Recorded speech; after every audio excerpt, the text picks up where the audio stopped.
Book 1, Chapter 6. That evening, after Mr. Jackson had taken himself away, and the ladies had retired to their chintz-curtained bedroom, Newland Archer mounted thoughtfully to his own study. A vigilant hand had, as usual, kept the fire alive and the lamp trimmed, and the room, with its rows and rows of books, its bronze and steel statuettes of the fencers on the mantelpiece, and its many photographs of famous pictures, looked singularly homelike and welcoming. As he dropped into his armchair near the fire, his eyes rested on a large photograph of May Welland, which the young girl had given him in the first days of their romance, and which had now displaced all the other portraits on the table. With a new sense of awe he looked at the frank forehead, serious eyes, and gay, innocent mouth of the young creature whose soul's custodian he was to be. That terrifying product of the social system he belonged to and believed in, the young girl who knew nothing and expected everything, looked back at him like a stranger through May Welland's familiar features. And once more it was borne in on him that marriage was not the safe anchorage he had been taught to think, but a voyage on uncharted seas. The case of the Countess Olenska had stirred up old settled convictions and set them drifting dangerously through his mind. His own exclamation, "Women should be free as we are," struck to the root of a problem that it was agreed in his world to regard as non-existent. Nice women, however wronged, would never claim the kind of freedom he meant, and generous-minded men like himself were therefore, in the heat of argument, the more chivalrously ready to concede it to them. Such verbal generosities were in fact only a humbugging disguise of the inexorable conventions that tied things together and bound people down to the old pattern. But here he was pledged to defend, on the part of his betrothed cousin, conduct that, on his own wife's part, would justify him in calling down on her all the thunders of church and state. Of course, the dilemma was purely hypothetical. Since he wasn't a blackguard Polish nobleman, it was absurd to speculate what his wife's rights would be if he were. But Newland Archer was too imaginative not to feel that, in his case and May's, the tie might gall for reasons far less gross and palpable. What could he and she really know of each other, since it was his duty as a decent fellow to conceal his past from her, and hers, as a marriageable girl, to have no past to conceal? What if, for some one of the subtler reasons that would tell with both of them, they should tire of each other, misunderstand, or irritate each other? He reviewed his friends' marriages, the supposedly happy ones, and saw none that answered even remotely to the passionate and tender comradeship which he pictured as his permanent relation with May Welland. He perceived that such a picture presupposed, on her part, the experience, the versatility, the freedom of judgment which she had been carefully trained not to possess. And with a shiver of foreboding he saw his marriage becoming what most of the other marriages about him were, a dull association of material and social interests held together by ignorance on the one side and hypocrisy on the other. Lawrence Lefferts occurred to him as the husband who had most completely realized this enviable ideal. As became the high priest of form, he had formed a wife so completely to his own convenience that, in the most conspicuous moments of his frequent love affairs with other men's wives, she went about in smiling unconsciousness, saying that Lawrence was so frightfully strict, and had been known to blush indignantly and to avert her gaze when someone alluded in her presence to the fact that Julius Beaufort, as became a foreigner of doubtful origin, had what was known in New York as another establishment. Archer tried to console himself with the thought that he was not quite such an ass as Larry Lefferts, nor May such a simpleton as poor Gertrude. But the difference was, after all, one of intelligence and not of standards. In reality, they all lived in a kind of hieroglyphic world, where the real thing was never said or done or even thought, but only represented by a set of arbitrary signs, as when Mrs. Welland, who knew exactly why Archer had pressed her to announce her daughter's engagement at the Beaufort ball, and had indeed expected him to do no less, yet felt obliged to simulate reluctance, and the air of having had her hand forced, quite as, in the books on primitive man that people of advanced culture were beginning to read, the savage bride is dragged with shrieks from her parents' tent. The result, of course, was that the young girl who was the center of this elaborate system of mystification remained the more inscrutable for her very frankness and assurance. She was frank, poor darling, because she had nothing to conceal, assured because she knew of nothing to be on her guard against, and with no better preparation than this, she was to be plunged overnight into what people evasively called the facts of life. The young man was sincerely but placidly in love. He delighted in the radiant good looks of his betrothed, in her health, her horsemanship, her grace and quickness at games, and the shy interest in books and ideas that she was beginning to develop under his guidance. She had advanced far enough to join him in ridiculing the idols of the king, but not to feel the beauty of Ulysses and the lotus-eaters. She was straightforward, loyal, and brave. She had a sense of humor, chiefly proved by her laughing at his jokes, and he suspected in the depths of her innocently gazing soul a glow of feeling that it would be a joy to awaken. But when he had gone the brief round of her, he returned discouraged by the thought that all this frankness and innocence were only an artificial product. Untrained human nature was not frank and innocent. It was full of the twists and defenses of an instinctive guile. And he felt himself oppressed by this creation of facetious purity, so cunningly manufactured by a conspiracy of mothers and aunts and grandmothers and long-dead ancestresses, because it was supposed to be what he wanted, what he had a right to, in order that he might exercise his lordly pleasure in smashing it like an image made of snow. There was a certain triteness in these reflections.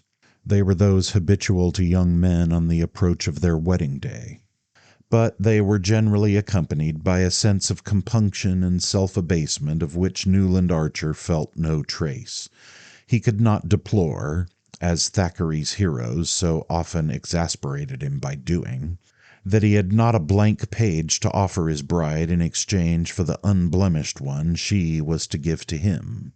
He could not get away from the fact that if he had been brought up as she had, they would have been no more fit to find their way about than the babes in the wood.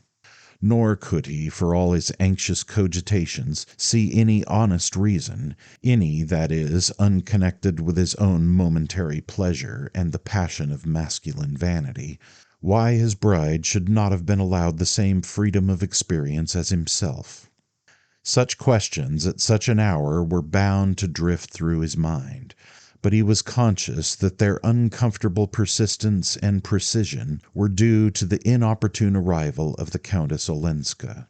Here he was at the very moment of his betrothal, a moment for pure thoughts and cloudless hopes, pitchforked into a coil of scandal which raised all the special problems he would have preferred to let lie. "Hang Ellen Olenska," he grumbled, as he covered his fire and began to undress. He could not really see why her fate should have the least bearing on his, yet he dimly felt that he had only just begun to measure the risks of the championship which his engagement had forced upon him. A few days later, the bolt fell.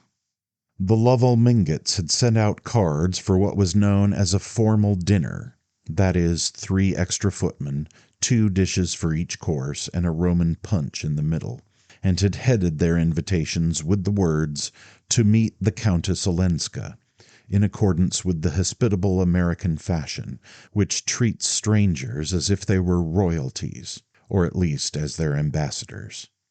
The guests had been selected with a boldness and discrimination in which the initiated recognized the firm hand of Catherine the Great.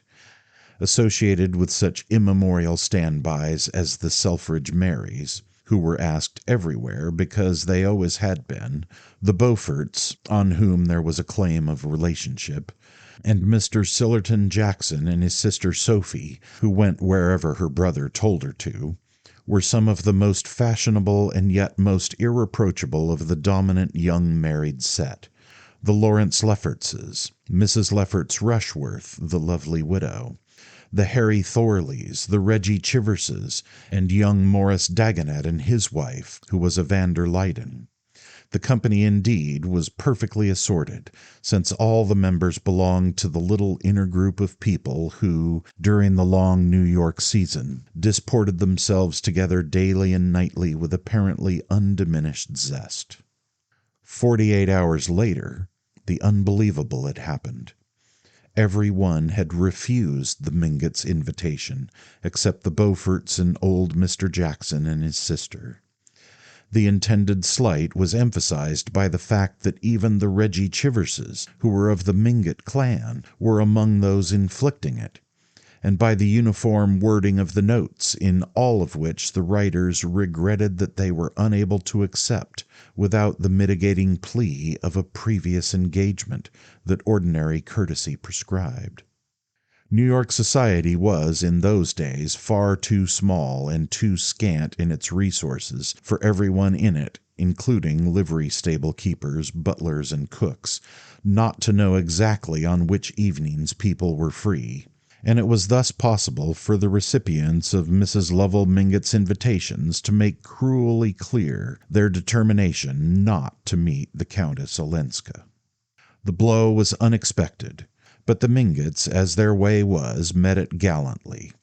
Mrs. Lovell Mingott confided the case to Mrs. Welland, who confided it to Newland Archer, who, aflame at the outrage, appealed passionately and authoritatively to his mother, who, after a painful period of inward resistance and outward temporizing, succumbed to his instances, as she always did, and, immediately embracing his cause with an energy redoubled by her previous hesitations, put on her gray velvet bonnet and said, "I'll go and see Louisa van der Leyden."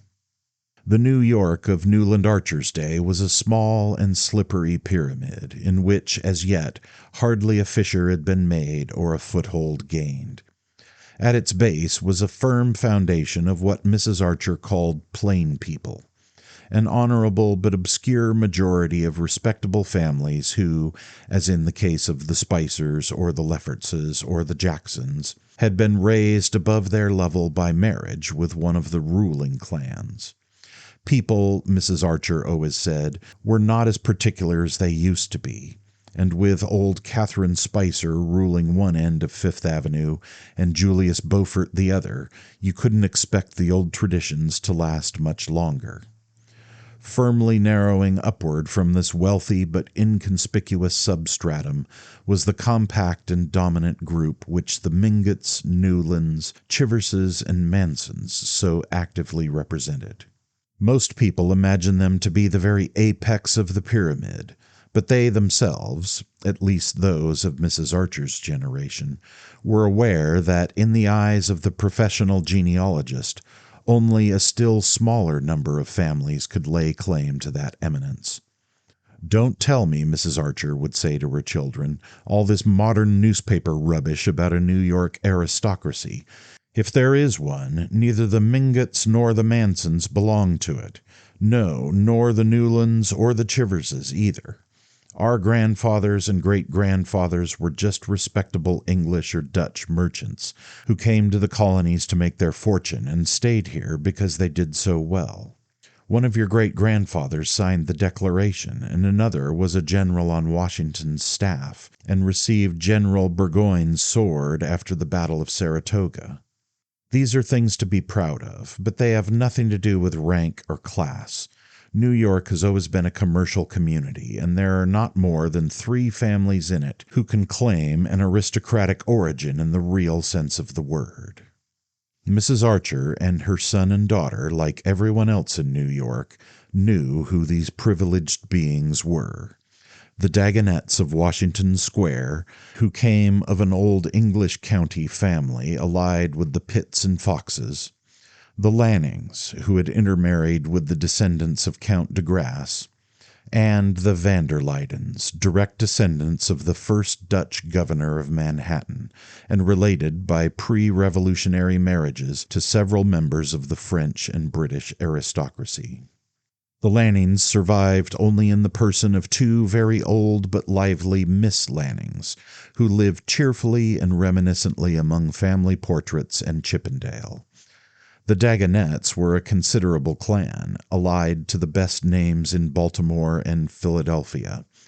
But the van der Luydens, who stood above all of them, had faded into a kind of super-terrestrial twilight, from which only two figures impressively emerged, those of Mr. and Mrs. Henry van der Luyden. Mrs. Henry van der Luyden had been Louisa Dagonet, and her mother had been the granddaughter of Colonel Duloc, of an old Channel Island family who had fought under Cornwallis and had settled in Maryland after the war with his bride, Lady Angelica Trevenna, fifth daughter of the Earl of St. Austrey. The tie between the Dagonets and the Dulocs of Maryland and their aristocratic Cornish kinfolk, the Trevennas, had always remained close and cordial.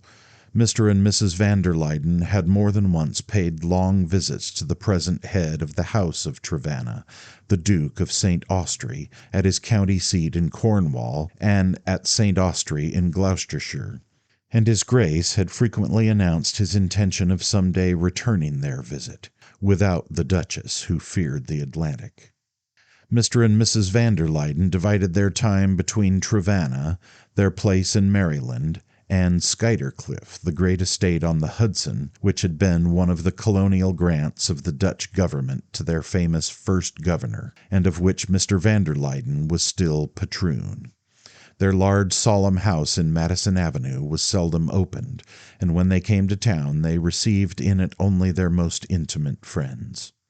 "I wish you would go with me, Newland," his mother said, suddenly pausing at the door of the brown coupe.